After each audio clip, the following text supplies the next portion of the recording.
मोदी सरकार का शपथ ग्रहण होने जा रहा है। मोदी सरकार का शपथ ग्रहण होने जा रहा है। मंत्रिमंडल शपथ लेगा। प्रधानमंत्री मोदी शपथ लेंगे। 7:15 बजे राष्ट्रपति भवन का प्रांगण तैयार है। लोग वहां पर पहुंचना शुरू हो गए हैं और सभी अलायंस के और बीजेपी के मंत्री कौन कौन होंगे वो नाम आने शुरू हो चुके हैं। नाम आ रहे हैं सुबह से। ये भी साफ पता चल रहा है कि बड़े 4 जो मंत्रालय हैं वो बीजेपी अपने पास ही रखेगी। महिला मंत्रियों में अनुप्रिया पटेल, अन्नपूर्णा देवी, निर्मला सीतारामन फिर बनी रहेंगी कैबिनेट में।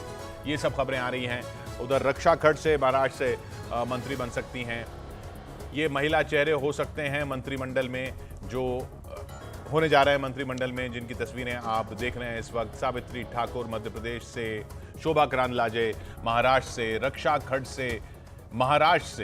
से इस बार मंत्री बनने जा रही हैं महाराष्ट्र से। तो ये सारे महिला मंत्री हो सकते हैं।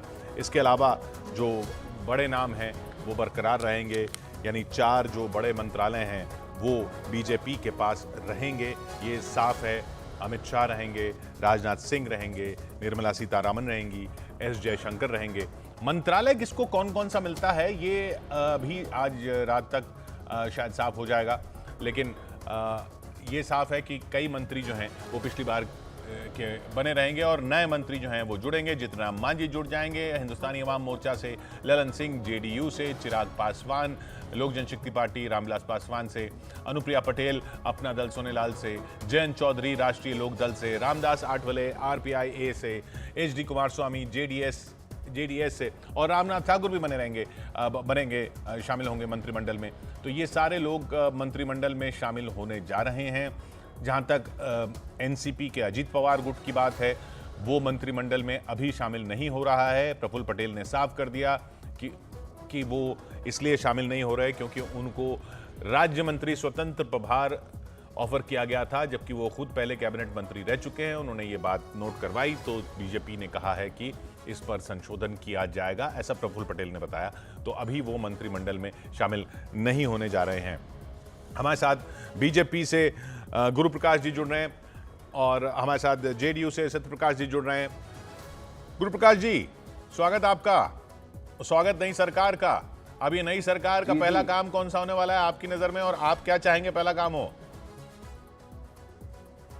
नहीं, देखिए किशोर जी, बिल्कुल पूरे देश को बधाई और शुभकामना। एक बहुत ही ऐतिहासिक पल का हम लोग अभी अनुभव करने वाले हैं।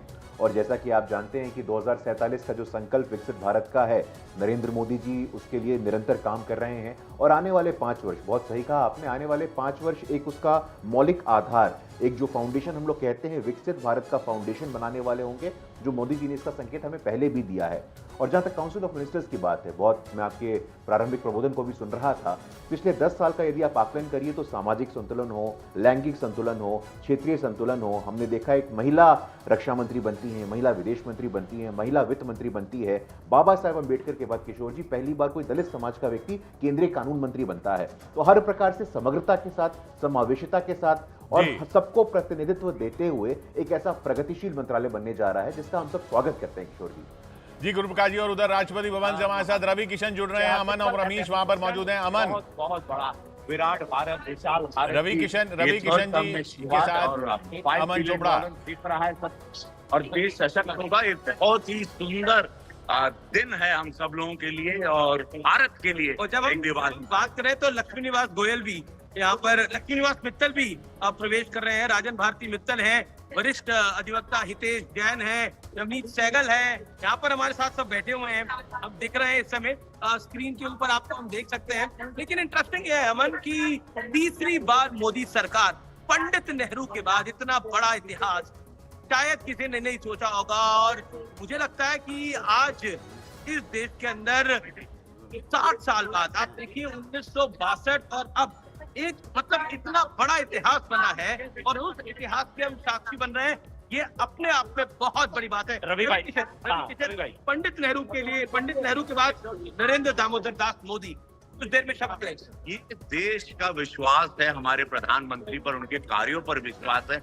उनको पता है इतने बड़े 140 करोड़ के देश को लेके जाने की क्षमता और शक्ति, दृढ़ शक्ति अगर किसी में राष्ट्रभक्ति के साथ वो है हमारे यशस्वी प्रधानमंत्री नरेंद्र मोदी जी की, जिनको विश्व ने नेता माना है। तो आज उस विश्व के सबसे बड़े नेता का ये आज मत भी और सर्वमत भी। बहुमत भी सर्वमत भी। हितेश जैन भी हमारे साथ आके, हितेश जैन सीनियर एडवोकेट हैं सुप्रीम कोर्ट के, और हितेश जैन पंडित नेहरू के बाद 60 साल बाद ये एक बड़ा इतिहास बन रहा है, इसको आप किस तरह से देखते हैं? देखो, ये बहुत ही ऐतिहासिक क्षण है और पंडित नेहरू की बात करते हैं तो ये तुलना भी नहीं हो सकती है, क्योंकि पहली बार कोई प्रधानमंत्री 3 बार चुनकर आ रहे हैं। ये नॉमिनेटेड नहीं है, नाइदर सिलेक्टेड है।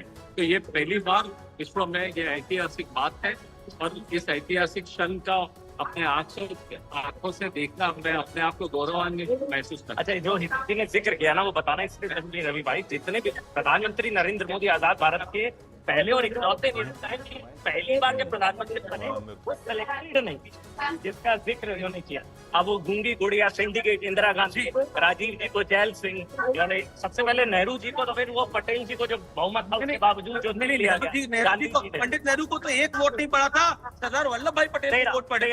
15 में से 13 वोट सरदार पटेल को पड़े थे, लेकिन महात्मा गांधी के अनुकंपा से पंडित नेहरू प्रधानमंत्री बन गए। और सही कहा हितेश जैन ने, बिल्कुल लाजमी बात है कि ये जैसे कहते हैं, इन्हें किसी ने सिलेक्ट नहीं करा, इन्हें इस देश की जनता ने तीसरी बार इलेक्ट करा है। यानी अब 2014, 2019 और 2024 नरेंद्र दामोदर दास मोदी इस देश का प्रधानमंत्री बन रहा है। लेकिन विपक्ष के नेता राहुल गांधी कहते थे, लिख के ले लो, नरेंद्र मोदी रवि किशन जी प्रधानमंत्री नहीं बनेगा। अब वो लिखावट कहाँ जाएगी? ये तो तीसरी बार शपथ लेने आ रहे हैं। यही देखना चाहिए। और आज की भोर को, और आज मैंने सुना है कि काफी लोग कोमा में हैं, कुछ लोगों को मिर्गी के दौरे आ रहे हैं, कुछ लोग उछल के गिर रहे हैं। वैसे अमित जी, अगर मोदी जी आज तीसरी बार शपथ ले रहे हैं तो राहुल गांधी तीसरी बार उनको शपथ लेते देखेंगे। जी, लेकिन व्यूअर जैसे किशोर है वहाँ पर, हमारे बाकी रिपोर्टर्स भी हैं। अमन देखिए, लगातार हम रिपोर्टिंग करते रहे ग्राउंड जीरो से, पब्लिक के अंदर था। देखिए, विपक्ष इस समय एक ही हल्ला मचा रहा है रवि किशन जी कि 400 नहीं आए एनडीए के, बीजेपी को अपने दम पे मेजोरिटी नहीं मिली, दबाव वाली सरकार, दबाव वाली, छोड़ तोड़ रहेगा, गठबंधन रहेगा। मैं आपको दावे के साथ कहता हूँ, और पूरे भारत को जो इस वक्त हमको देख रहा है, आप लोग निश्चिंत रहें, आप लोग आनंदित रहें, देश पर विश्वास रखें, क्योंकि अब प्रधानमंत्री मोदी जी इसकी बागडोर संभाल रहे हैं। और सारे अलायंस जो हैं वो सब हमारी ही विचारधारा के हैं, सनातनी विचारधारा के साथ देश को आगे बढ़ाने के विचार। आराम से चलेगी, आनंद से चलेगी। वो तो कुछ आनंद से चलेगी, तो कुछ गुनगुनाने का मन कर रहा है इस मौके पर, सुनाने का मन कर रहा है। मैं यही कहूंगा कि आज जो मन कर रहा है, जो इस वक्त के माहौल को देख के कर रहा है, हम जिएंगे और मरेंगे ऐ वतन तेरे लिए, यही मोदी जी की भावना है। और पूरे भारत की, आज पूरा भारत प्रफुल्लित है, पूरा भारत आनंदित है अपने इस विश्व के बड़े नेता को और इस देश को फिर एक सेफ हैंड में देखते हुए। रवि जी, आपका बहुत बहुत शुक्रिया। और इस समय मैं और अमन जहाँ खड़े हैं, इसके ठीक सामने प्रोटिको है, जहाँ पर प्रधानमंत्री राष्ट्रपति भवन का नरेंद्र मोदी यही वो ये उधर रूबिका भी हमें दिख रही हैं। जी अमीश, रूबिका जी, रूबिका संजय मयूख हमारे साथ जुड़ चुके हैं, सारा मीडिया कोऑर्डिनेशन यहाँ पर कर रहे हैं। संजय मयूख बताइए भाई, किस तरह की तैयारी है? अभी ये तो उत्साह का माहौल है, मोदी 3.0 है, विकास की अद्भुत रफ्तार है। अच्छा, आप कहाँ चल रही हैं? मैं भी इसी उत्साह में शामिल होने जा रहा हूँ। इसी उत्साह में शामिल होने के लिए जा रहे हैं। पैरालंपिक यहाँ पर मिस कुमारी हमारे साथ मौजूद है, कैसी हैं आप? मैं बिल्कुल ठीक हूँ और बहुत हर्षोल्लास का माहौल है, बहुत अच्छा लग रहा है। और सबसे खूबसूरत बात ये है कि इतना सुगम्य ये प्रांगण बनाया गया है।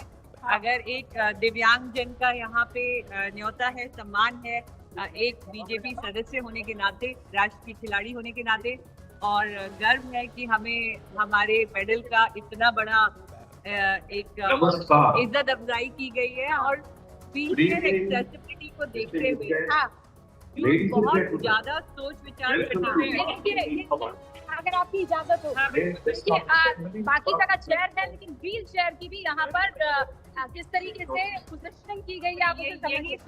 आपके हाथ में कुछ चॉकलेट्स वगैरह भी हैं, ये क्या है भाई? अच्छा करना है और गर्मी लगे तो ये भी है। गर्मी लग रही है बिल्कुल नहीं लगी है, बहुत अच्छा बना है। इतने अच्छे मिस फैंस जब हम लगे आपको- हुए हैं और देंगे तालियों का- गर्मी है वो तालियों को सिर्फ silent- हमारे विकसित भारत को आगे बढ़ते हुए केवल देखने मोबाइल की को- है। गर्मी जो है वो विकसित भारत को सिर्फ आगे बढ़ते हुए देखने की है। अब मैं आपको आसपास का इलाका Ladies and दिखाना चाहूंगी। gentlemen, it is our privilege to welcome all of you to the Rashtrapati Bhavan for this historic occasion, the swearing-in ceremony of the Prime Minister of India and the Council of Ministers. The purport that you received is the following star. पूरा इलाका आपको एक बार समझा देना चाहती हूँ। देखिए पीछे मिस फैन आपको नजर आ रहे हैं ताकि लोगों को गर्मी ना लगे। मैं इसे चेंज करती हूँ ताकि आप पूरा इलाका देख पाए। ये पूरा का पूरा इलाका इस वक्त The cabinet secretary तरीके से सजा हुआ है और सारे यहाँ जो एम्प्लॉइज हैं राष्ट्रपति भवन के वो आपको बता रहे हैं कि कहाँ जाना है, किस जगह आपको बैठना है। और मिसेस मूर्ति मुझे वहाँ पर नजर आ रही है। मैं कोशिश करती हूँ उनके पास जाऊँ और उनसे आपकी बात करवाऊँ, क्योंकि भाई वो अब नई नवेली निर्वाचित जो है राज्यसभा सांसद है। Ma'am good morning, good afternoon, कैसी हैं आप? Good evening basically. अब हम आपसे बात करेंगे। मैम कैसी हैं आप? 26th of May, 2014, कैसी हैं आप? and then again on the 1st of May 2019. Signal का प्रॉब्लम अच्छा, आ यहाँ रहा पर है, सिग्नल का थोड़ा सा। आप न्यूज़ 18 इंडिया पर लाइव है मैम। कैसी है मूर्ति मैडम? कैसा लग रहा है? अच्छा लग रहा है? हाँ हाँ।